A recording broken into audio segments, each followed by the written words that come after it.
36 бап. Музыканттардын салты жөнүндө. Оğlum, билип ал. Эгер музыкант болсоң, шайдоот жана элпек бол. Мүмкүнчүлүгүңө карай кийимиңди дайыма таза карма. Атыр жана жыттуу майлардан себинип жүр. Ширин сөздүү бол. Музыка ойноочу ак сарайга киргенде жүзүң жайдары болсун. Кабагыңды чытпа. Жалаң жай ыргактагы кайрыктарды ойнобо.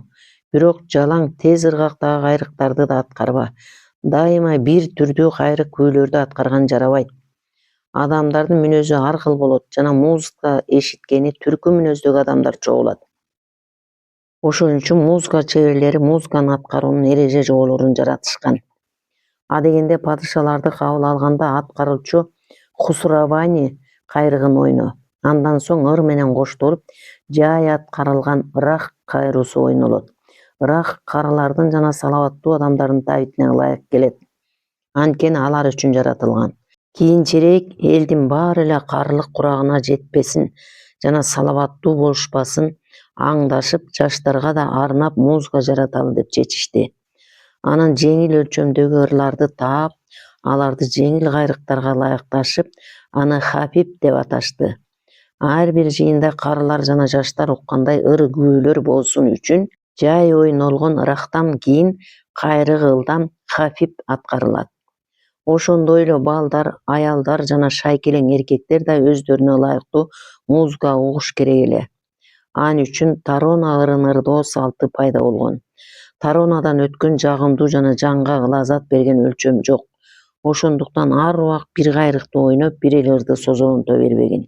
Анткени мен айткандай ар курактагы адамдар үчүн өз музыкасы болуш керек. Жыйында угармандын жүзү кызыл тарта тамылжып, каны толкуп турса, көбүнесе экинчи кылда ойно.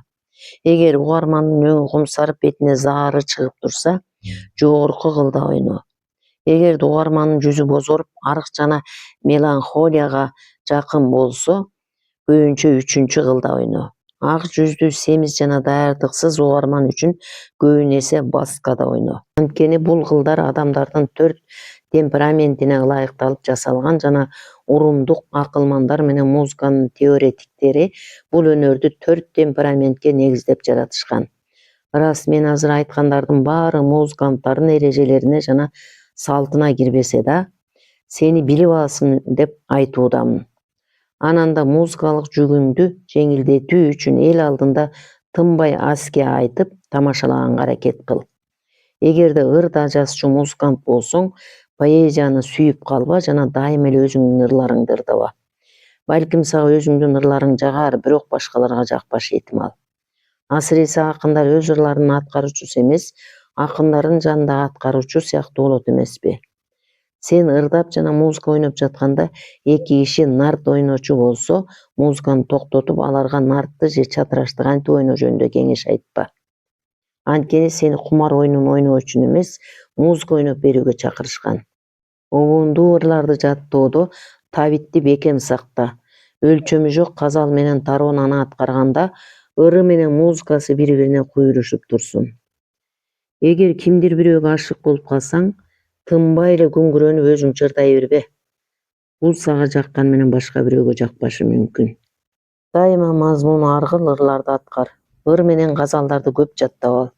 Мисалы, ажырашуу, жолугушуу, колдонбостон сын айтуу, жектөө, баш тартуу, ынабоо, макул болуу, ишеним, ташбоордук, сыпайкерчилик, белек, таберик, рахаттануу жана арыз-муң жөнүндө.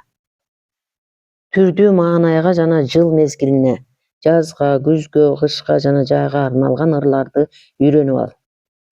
Сен кайсы ырды кандай мезгилде аткаруу керек экенин билишиң шарт. Сен өз өнөрүңдүн дастыкан чебери болсоң да, дайыма угуучулардын маанайын байкап тургун. Эл арасында музыкалык өнөрдү колдонуунун жөнүн билген мыктылар жана акылман карылар болот. Алардын алдында жакшы ыр күүлөрдү жана көбүнчө карылык менен жашоонун баркерчилигин жектеген ырларды аткар. Эгер угуучулар жаштар жана балдар болсо, көбүнчө жеңил музыка ойноп, аялдар же шарап ичкендер жөнүндө жазылган ырларды аткар. Аскерлерге жана дүйнө кезип башын тобокелге салган адамдарга согушту алып баруу, кан төгүү сыяктуу кызыктуу окуяларды издеп, даңктуу болууга арналган Мавернанна хырлактардын дуэттерин ырда. Арыз муңдуу болбо жана жалаң Хусревани кайрыктарын ойной бербе. Музыканын эрежеси бузулат деп айтпагын, адегенде рас ыргагындагы кайсы бир күүнү ойноп, андан кийин эреже боюнча бардык башка күүлөрдү ирок, ушшок, зеравканда, бусалик, сипахан, набо бастан аткарсаң, музыканын бардык эрежесин сактайсың, андайын таронага өтөсүң. Асыресе сен музыканын эрежелерин аткарып бүткөнчө адамдар мас болуп калышат жана тарап кетишет. Ошон үчүн ар бир адамдын кандай күүнү уккусу келгенин жана кандай күүнү сүйгөнүн байкагын. Шарап куюлган чөйчөктүн кезеги жеткен адамга ал каалаган күүнү аткарсаң, ал да сенин каалаганыңды берет. Музыкадагы эң чоң өнөр бул угармандардын табитине жагуу. Үлпөтчүлүктө чөйчөккө шашпа жана шараптын куйкумун талап кылба. Шарапты күмүш алганча аз ич. Колуңа күмүш тийгенден соң шарап ичип ырахаттан. Ырдап жатканда мас адам менен ал ууну каалаган ыр үчүн талашып тартышпа. Алар каалаган ырды аткарууга мүмкүнчүлүгүң жетпеген учурда алар эмне деп айтса да ал үчүн тынчың кетпесин.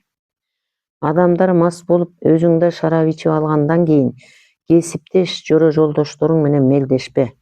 Себеби андай мелдештен бир да күмүш албайсың. Байка, опсолоң музыкант сыягы болбо. Анткени сенин опсолоң жүрүм-турумуңдун кесепетинен музыкага төлөнчү акы азаят. Бети башың жарылып, аспаптарың сынат жана үйгө кийимиң тытылып келесиң.